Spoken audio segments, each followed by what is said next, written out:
Let's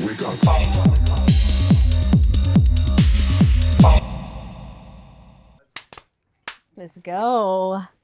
So today we have the one and only, I would say, so I call you the underground queen, also firecracker, because you're full of energy. But anyway, we have Lau.tastic with us today. Yay! Thank you. And you've already played the set, so I'm pumped. So I'm going to be speaking loudly and dramatically, more than usual. I'm really curious and I want everyone to learn about your story, because you have loads of followers, you have fans, and because I know them personally and because I attend your parties, so I know how everyone goes, and I know that they're going to love to learn more about who you are as a person, your background, what got you into music, all that kind of stuff. That kind of adds a personal lens to you as an artist. Now Okay, where do I start? Well, maybe let's start with how we met, which no one can remember. We don't remember. It was before 8x8. Yes. It was before Nelly. It's like every time I'm thinking, when did I meet you? I'm like, I already knew you. Probably on Instagram or something. I just literally don't remember. Yeah, me neither. So we've known each other for a long time now, clearly, and we don't remember because we're such good friends now that it doesn't even matter. Even better. It doesn't even matter anymore. Yeah, it doesn't matter. But throughout our raving together and me coming to see you, I've gotten to learn more about who you are, and I think you're an amazing woman. Oh, I think you're a great artist who's really passionate. You're passionate about your craft, and I can see it, and everyone can see it and feel it on the dance floor. Like, you go in, you start your set, and everyone's just vibing with you because you have this passion for music, and everyone can feel it, and you have this force of nature, in my view. You have this like punchy, energetic, sexy vibe going on, which we've already heard, which I'm so excited about. And anyway, without further ado, Lau, tell us about a bit about your background and how you got into music. What got you into DJing? Okay, so my background, I'm from Spain. I moved to London like 12 years ago, and back then I already liked music and all of this. Like, in Spain, I used to go to Radical, I used to go to Fabric and all of that when I was pretty young, actually. And then when I moved then I had like a gap. There were some years that I didn't have much electronic music in between. And then when I moved here to England, I started going back again to festivals and stuff. And I don't know, it was a passion that I started growing like from the inside. And after many festivals, and in particular this festival, I remember like if it was yesterday, I was with my friend Nina, and we were in this festival, the Social Festival in Kent. It was like 3 days with camping, amazing. And we were there in the middle of the dance floor, and I tell my friend, one day I want to be the one like putting the music to make people dance, because there is a moment when you feel it so, I don't know, so inside, like so intense, you know, that you're like, I want to be the one doing it, right? So yeah, that was just like a thought. At that beginning, at that moment is when the thought started becoming a thing. And then I started, every time I used to go to parties, became bigger and bigger and bigger and bigger, and to the point where I was like, I really need to do this, you know? Like, because the thought, at the beginning it was just a thought, but then it was a feeling that I was creating, like, I don't know, it's a whole series of events. Then, I was with a boyfriend that wasn't really happy for me to be a DJ. So, when we broke up, let's go to business. When we broke up, I had a friend that was like, Laura, I know what's gonna make you happy. I'm gonna teach you how to play. Oh, yay. So then I started going to his house. He taught me how to play. And I don't know, that made me so happy, literally, that I was really sad at the beginning because we broke up, me and my ex. So at the beginning I was like in a little hole. So the music itself started bringing me up and up and up. And at some moment, my friend was like, you know, I think you're ready to get your own your own little equipment, like a little controller, a tractor controller, so you can practice at home. So that's what I did. First, he taught me the basics, like literally I didn't have any idea. So button by button, he was like, this is that, you know? Nice. Like to a child. And then, yeah, and then he taught me the basics, and then I just carried on at home.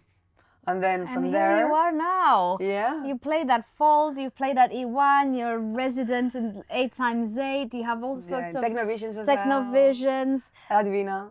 That's where I knew you. That's where I knew you, because you're everywhere. And I used to listen to your sets before I met you. I have so much respect for your craft, Thank you. and your passion is felt through the music that you play. Even if it's on SoundCloud and I've never met you, I can feel your passion. Nice, thank you. Tell me. One thing I can tell is like the passion thing. Like, because I not hate, but I dislike when I see a DJ that is not even moving. Yeah. That is just touching the buttons like this. It's like, come on, do you actually feel anything? Yeah. So I think for me, it's like, I don't know. Today I was a bit more calm, but when I'm in a party with like lots of people around, you can tell that I'm the one bouncing. If you don't bounce, I don't care, I'm bouncing. But that's how you get everyone else to bounce. I know people who didn't even like hard techno that much, and then they heard you and they're like, yeah, I'm sold because it's bouncy and fun. Nice. It's good quality music. Yeah, I love it. I love it. Come on, what I'm gonna say. You mentioned, we talked about passion and energy and your love for music. Tell me about some of your values and how, kind of what do you bring through your music, and what do you hope that others connect with? So basically, it's more about creating. For me, it's like about creating a journey and an atmosphere, and like I go through lots of emotions. So I don't like starting like hard from the beginning. I like maybe starting a bit softer, a bit more maybe depending on the place where I am, obviously. But it's always like about telling a story, right? So it's about, first I set you up into maybe more bouncy or more groovy or whatever it is to catch your attention, and then slower I go to more like harder, because that's really where I feel more identified. Harder kicks, strong, but also I really like melodies, and I also like some kind of sounds tickling around that I love. Nice. You know, so I would say that is one thing. Then I also would say that I also believe in helping each other, like community, community, but also more like just help you, because without really expecting anything in return. Like if anybody asks me something, I always normally tell them whatever I think. If I can help you, I'm gonna help you. Obviously, if you're a friend. If I don't know you, then maybe, you know. But most of the time, I will be helping, as I would like to be helped, and I think I've had lots of luck. Because lots of people have been helping around, and I've been helping them. And as I said, this is a community. It's all about respecting each other, as you said before, and like growing up together. Because I think if you are helping someone and they help you, then you can go farther than if you just go by yourself anywhere. But you said something, was it last week or 2 weeks ago, that stayed with me, because it's also really aligned to me and who I am as a person. But you said we are stronger together, and what's the point in me doing my thing and you doing your thing when we could help each other? Yeah. We could like lift each other up, and that was the word, lift each other up. Yeah. It's really, you said it beautifully, and that resonated with me a lot, and most of our viewers who are very much passionate about this as well. It's all about, and I want to ask you something in relation to this, which is, have you experienced times where people didn't reach out, or they didn't help, or you felt like they were keeping to themselves or not reciprocating? You would give, and then... Yeah, that happens quite a lot, to be honest. Like sometimes, I don't know, maybe because I just do it, as I said, I just like maybe going to help you without expecting anything in return, but sometimes it's nice to have like that reciprocity, right? So I have seen how some people kind of sometimes take advantage, or they just like they want to take from you as much as they can, like suck all the information, and then they don't maybe necessarily help you back or support, or like the typical like, oh yeah, I'm going to introduce you to this and that, and then they never do. Yeah. Or oh yeah, I will take you to this country or this party, and then are you really, or are you just saying? So I don't know. I found that like there is lots of people that they talk a lot but they don't do, and I'm more like a do person. I prefer Same. I prefer doing it. Like if I say something, I'm gonna do it. Otherwise, I prefer not saying it. Because Yeah. what's the point? I agree. But yeah, I don't know. The industry is funny sometimes, isn't it? Because lots of people say like, yeah, I'm gonna help you, support you, like, and then there are people restraining you from getting there. So where is actually the point? Where is the balance? Yes. Right? So yeah. Have you experienced moments where you felt lifted by others? Yeah. I've also felt lifted. Sometimes even I have this, what's the name? The imposter syndrome. Yeah. Yes, like sometimes when someone goes and lifts you up so much, you are like, yeah, but do I actually deserve it? Am I that good? So I don't know, I have a lot of sometimes self-doubt, I don't know. But yeah, I have had lots of people believing in me and like pushing me, so I'm very thankful for those people that actually believe and with a smile and with, you know, they truly just like want something good for you, you know, so I'm really grateful for those people. I love this. Yeah. It just makes you more energized and it makes you love what you do more. Yeah. Definitely. That energy that you get in the dance floor. Exactly. Like the other day, you remember when we were in 8x8, right? And at some point, there is this guy, Liam, if you're watching, I love you, man. Like this guy, right? Liam, yes. Liam, he's done it a couple of times now. Yeah. One time he jumped on the table and started dancing on the table, and that gave me so much energy. And then other times he just stands next to me and starts dancing, and it's like, you don't imagine how much power that gives. It's like, it's true. It's like, I don't know, it's like a of energy. I agree. How do you explain that? An explosion. It's really hard to explain because then you kind of feel it. I feel it for days afterwards. Me too. I can't even go to sleep. I come home after playing. I'm like, you're pumping. I'm pumping. Yeah. Oh, well, I wanted to, because we talked about gatekeeping a little bit. Yeah. And we talked about what it means to feel lifted and people believing in you and pushing you up, which is such a nice vibe. Yeah. I think a lot more of this should be done, and this is what we promote on Female Energy 100%. What is your experience as a woman in music? That's a difficult question because even though now I can see that there are more women in the industry, and I have to say the first 2 times that I played was because it was an all-female lineup. So thanks to that, I had an opportunity. Otherwise, maybe I would have never had it, right? So it was this all-female lineup, and my friend was like, "Oh, I want you there." Blah blah blah. I wasn't ready at that point. I was just like 3 months playing, and he pushed me so hard. But you see, that's the lifting thing. Yes. He gave me the techniques. He told me, "You're gonna practice for a full month every day, the same tracks until you master it." Nice. And I did. I practiced every day because I was very nervous, and then I got there. But yeah, as you said, in the industry as a woman, it's funny because I felt like how sometimes they kind of discriminate you just for being a girl. I remember this time, this random guy, I just finished playing, and this random guy approached me, and he's like, "Well, if you want another day, we can meet, and I can teach you how to play." And I was like, "What? What are you saying? Like, I already know, I don't need you." But you know, I think it's that superiority. They think they are superior, or they just want to put you down. I don't know if it's jealousy. I don't know if maybe actually I did it wrong.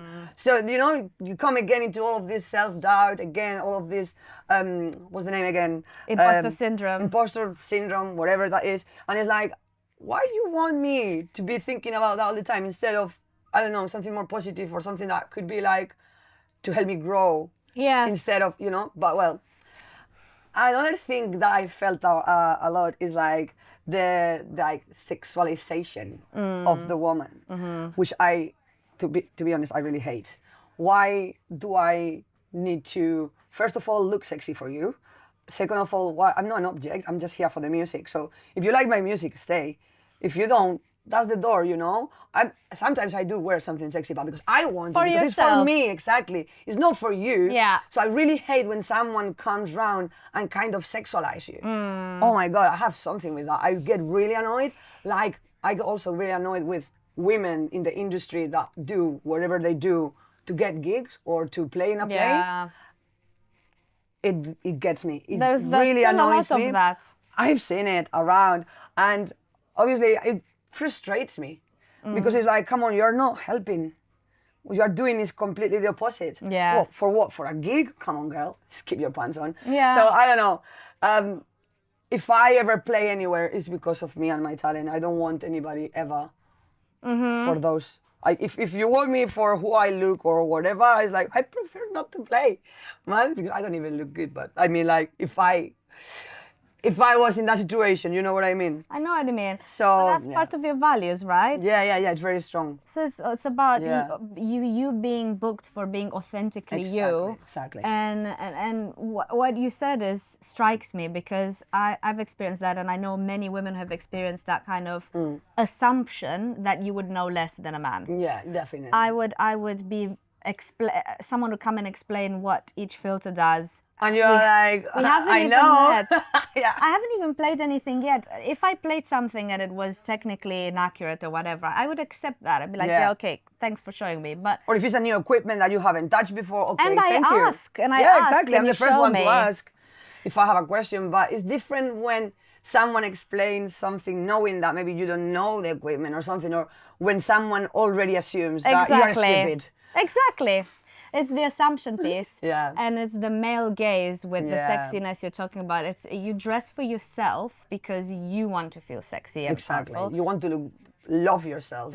Exactly. And then that's what I love about you as an artist, because I can see the power and the strength when you play. I can see that it's you, and it's you being there, and you're not there for anyone but for the music and yourself, and creating that energy and connecting with people through art. Yeah, And- really about those energies. I feel it a lot. Yeah. But it's also a lot in your head. Yeah. I think it's also in your head space as well, how you are that day. If that day you are feeling low for some reason, that will be also shown in the music. Which we should actually keep that away. Yeah. And be really professional. That I'm really working on that. I get on my own bubble and I try to, whatever problems I have outside, not to bring them on.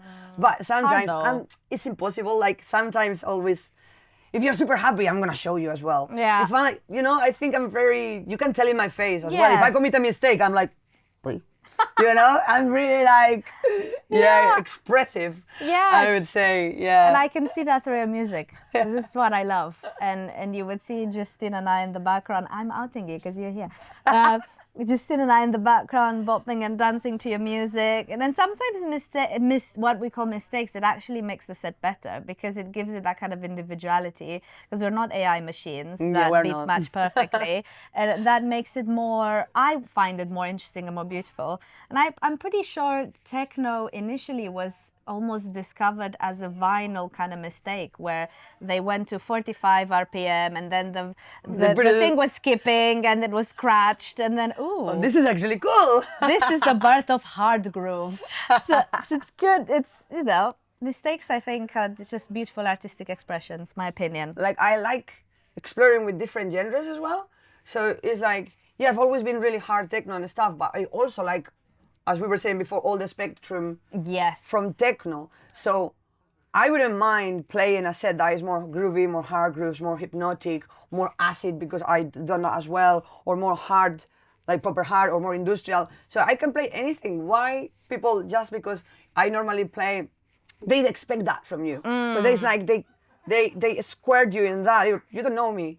You don't know what I can do. Good point. Because sorry to interrupt you. No. It's just... I'm very passionate about this topic because I feel the same way. I love the spectrum of techno, and more broadly beyond techno. But let's say if I just want to play techno, I find it so liberating that you can go with different subgenres and be able to influence the set and your creative expression. As if you only go, oh, I only do 180 BPM. So what? I don't care about how many Exactly. BPMs you do. Exactly, because I always change the BPM anyways. I think the beauty is to mix different genres, at least for me, Yes. or subgenres. Let's call it subgenres because I don't agree. go to pop or rock. Yeah. So let's call it subgenres from techno. Yeah. I like always. I think if you check my SoundCloud, all of them are mixed, unless it's a pure industrial, let's say, or a pure just more hypnotic, like the one that I showed you yesterday. Yes, I love it. So, but apart from that, I always try to mix and match, like something like maybe more at the beginning, always like more groovier, more bouncy, more like, and then slowly maybe more like, I don't know, acid or neo rave or like. I love neo rave. Oh, me too. It's so fun. It's so fun. I like having fun and jumping. I like Yes. jumping, man. I enjoy that. I enjoy neo rave a lot. I love psychedelic. So I started with psychedelic trance, not to play, but as a raver. Okay. And it was always it was the hardcore type. So not the obviously. Oh my God! When I was telling you before in Madrid, when I was very young, I was like 14. So I used to go with older people. Yeah. My friends were older, so I could get into places being underage. Yeah. So I was like 14. I hope my mom is not watching. But my mom doesn't know English. It's fine. So Say it all. I was 14, 15, Yeah. and I used to go with these 18 years olds. I was feeling cool, like, oh yeah. And I used to go to this club called Radical in Spain. Yeah. Man, that was hard. That was hard. Vicente one more time. Oh my God. I was there all the time. Like that's hardcore. Yes. That was hard. So I started as well liking Yeah, hardcore. same. Very strong, very like. Same. Then I relaxed a little bit. Then I was like going out with reggaeton and Okay. stuff. Yeah, as well. I like everything, right? Yeah, In Spain, same. we have a lot of culture of reggaeton now, like, you know, Latin and salsa, bachata. I went to bachata lessons, salsa and bachata lessons many years ago. Do you have any videos or photos of that? No, I don't have of that. Oh, man. No, that's really hidden in the realms of my memory. Well said. No, but then from there is when I started then going to lots of festivals and stuff here in the UK because I moved when I was 23 from Spain. So yeah, I did go out, but then I very early kind of left. So mostly all my festivals and all my proper go-to raves has been in England. Yeah. So here's where I discovered the rave culture. Nice. Like rave, like going Same. to the woods. Same. Going to the woods, going into like, you know, during coronavirus, when we weren't meant to go out. It's okay. Wasn't it Boris Johnson was having his Partygate? So I was going to, Boris. Yeah. I was going to. I was playing in them. You're at much more fun raves than I Boris had is. so much fun. Like literally, there is when I really, really got into like underground, the Yeah. underground scene, you know? Yeah. Because listening to other people, being there in the forest in an abandoned places. Same. We had to go through a tunnel one time. Yeah. Oh my God, we had so many cool places during the quarantine where we played. They gave you just like a postcode and you just need to find it.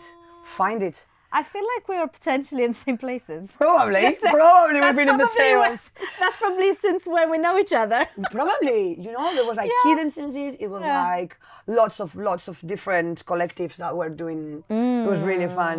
Why was I saying all of this? Doesn't matter. It's That's fun. the matter. I were talking about the rave culture and It was because of the genres. yes, yes. Yeah, we just. But see, now I have a question for you. Nice. Who is your muse? Oh, I've got so many. Okay, give us a few. So I really look up on obviously female DJs because for me they're a source of inspiration. Like also male, but I don't know, when you see a female, it's like I can do it too. Yeah. So I also look at like Rebecca. Rebecca, she's already Rebecca. like she's a bit older Yeah. and she's showing you that you can be any age. She's been always there, right? And always like pumping and always like so energetic as well. I love that. Fatima Haji as well. She was because she's been for ages and she's Spanish, Yeah. right? So I used to go and see her as well. When I was seeing Vicente one more time, I see Fatima Haji, I see all of these people, and then I was like, oh my gosh, I wish one day. And then the day is here. But also like Cassie Raptor.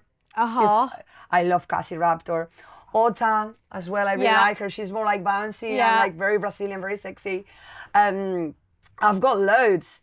Those are, I would say, my main. Nice. Because Paula Temple as well. Yes. I've got, oh my God, I've got lots of names there. But those, I would say, that nowadays, the ones I really like. Nice. I like VTSS, Clara Couvet. Like Clara Couvet, oh my God, I love them, the energy as well. Like Sara Landry as well, you know? Like the way that lady is such a good producer. I know. Right? And then she was VTSS. just a producer, right? And then she started getting into the scene with Nico Moreno, with that. She went to those big names, and now look at her now. She's like even bigger than them, you know? I know. It's like amazing. I have big respect for them. That's, you've put some big names out there. Yeah. Similar. VTSS, I'm obsessed. I love. It's just like every single thing she plays. Well, I have one thing to say here. Tell me. It's about, it looks like now you need to be a model to be a DJ. Yeah. And I'm sorry because I love them and people that I really look up to. But at the same time, why do I need to look like a fucking model to be successful? Sorry, maybe I'm not that pretty as you, but is it not about the music? You're a DJ, no, you're not a model. If you want to be a model, go to a catwalk. And that they do as well. But that's the funny thing. That's the funny thing. Yeah. They're crisscrossing. Amazing. I would love to one day, maybe. I don't think so, but you know. Yeah, I know what you mean. It's like, you know what I mean, right? It's amazing that they can do that, but at the same time, if it's about the DJing, I don't see the necessity of nowadays everybody.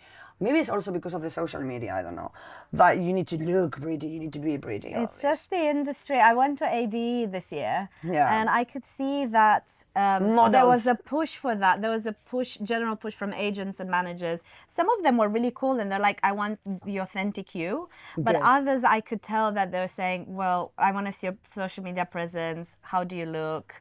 And I mean, that's important, I know, because obviously you will be more successful if people like you. But it shouldn't define you. Exactly. It should be an instrument to push you forward rather than define you and put you in that box of, oh, you can do catwalk, you can push some buttons, but it's the artistry, it's the authenticity. Well, I think at the end of the day, the ones, if you think about it, the ones that are the really, really top are the pretty ones. Yeah. I guess it's maybe like actors and actresses. That maybe the ones that go to Hollywood are the ones that are really pretty. Have you seen anybody in Hollywood that is actually ugly? Not really. Even the ugly ones are Even the ugly ones are not ugly, exactly. They're like ugly pretty. You've got a thing. They have like a sexy ugly vibe going on. Well, maybe we can be the sexy uglies. You're not ugly. What are you talking about? I'm talking about me. No! You're not ugly. You're hot. Well, we have different views. But yeah, I don't mind being the sexy ugly. Beauty is in the eye of the beholder. Thank you for that. Any more questions? I have a question. Well, two more. Two more. So one is, it's because I've looked at your trajectory in the past 5 years, and you've started from your friend teaching you, and then you're getting your controller to playing at Fold. I keep talking about Fold because I just am obsessed with that place. I wish I could play again. Well, I'm sure you will. But how and we have a lot of emerging artists watching us, and I would be very keen for them to hear from you as advice. What would be the 3 things you would advise them to do more of to make themselves more visible? Yeah. To get more visible? Yeah. I would say, get gigs. Practice your craft. Yeah. Like a lot, as much as you can. Practice new techniques, new things that, I don't know, watch a YouTube video and then do it. And then get out there and talk to people, because nobody's gonna call you if they don't know that you actually exist.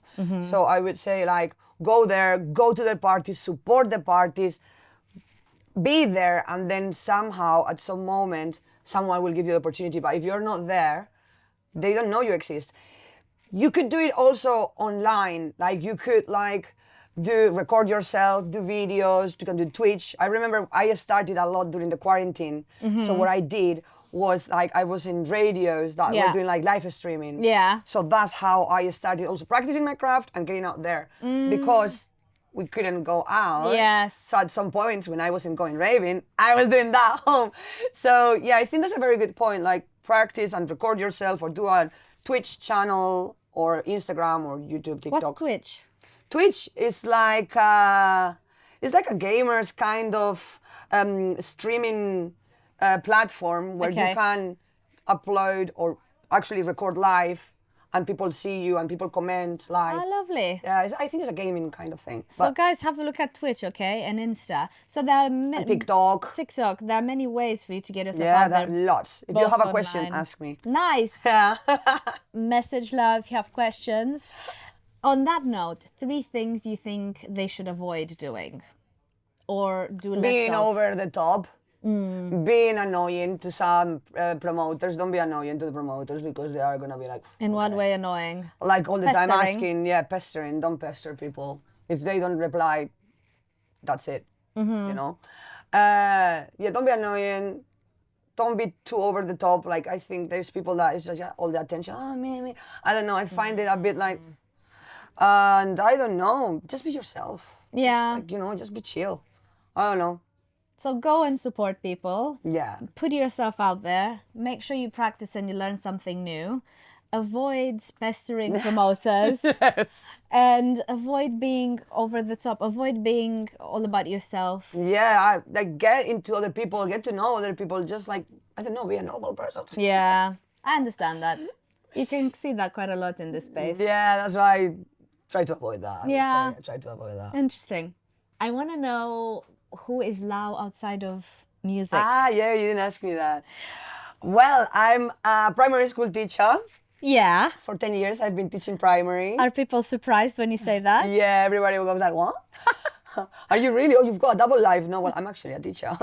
I've been teaching 10 years. Wow. Yeah, primary school kids. Now I'm at uni studying music production. The name is actually very fancy. It's the Creative Industries Futures, the Electronic Music Pathway. It's Amazing. basically music production. Love that.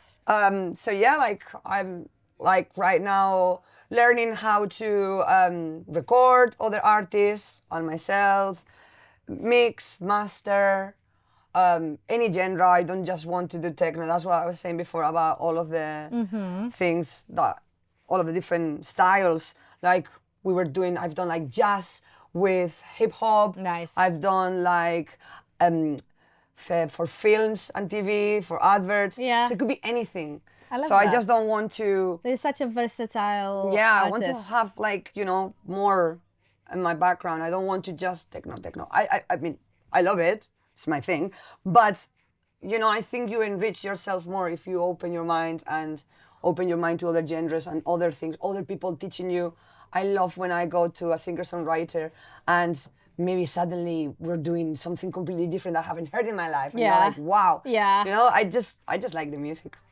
I can see that. And everyone can see that, which is why you're so successful and people love you. Well, let's see. Thank you for your time. Thank you for having me. It was such an honor and a pleasure. And I the honor had is so mine. much fun behind the scenes and all our chats and in the makeup and everything was fabulous.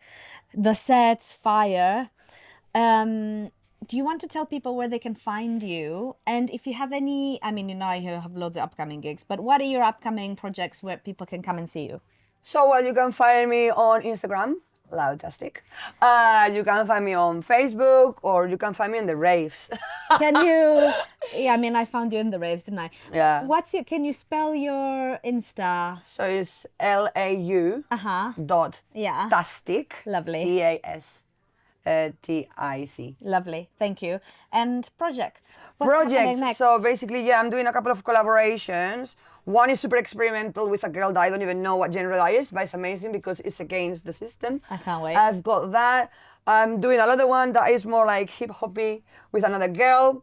Then I am doing my exit project, a specialism for uni. For that one, it's going to be an EP. Yeah, nice. Of me, I can't obviously, wait. of mine. And then, obviously, more collaborations with more artists. Nice. If they want, please call me. Even though now I'm a bit caught with time, but I'm very open to collaborations. I've got a couple there that I need to go and do as well that I haven't done for a while, but I will definitely do them in the near future. And yes, like I've got more projects. Like I've got my little own. It's not a label, but it's like it's a collective. Yeah. That's called Morpheus Techno Collective. Nice. So far, we're just doing podcasts and stuff every now and then. By the way, if you want to do one, you are more than welcome. Oh, thank you. You interview me. Yeah.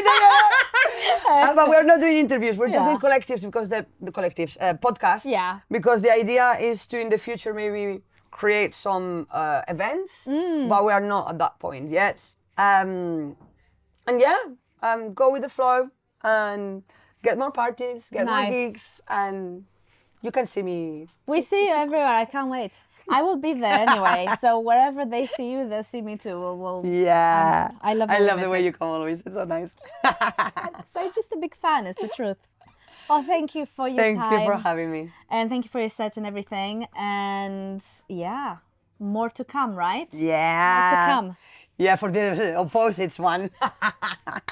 Yeah, more to come. Surprise, surprise. Bye, everyone. Do we do? Okay, we're done. Ole. The cactus on the floor.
Watch as the mechanical giants roam the night.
Buscando una fiesta.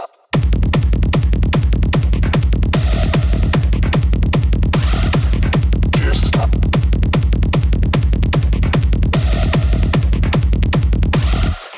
Fiesta.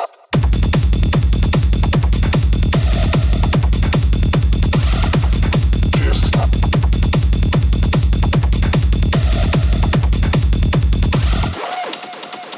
Buscando una fiesta.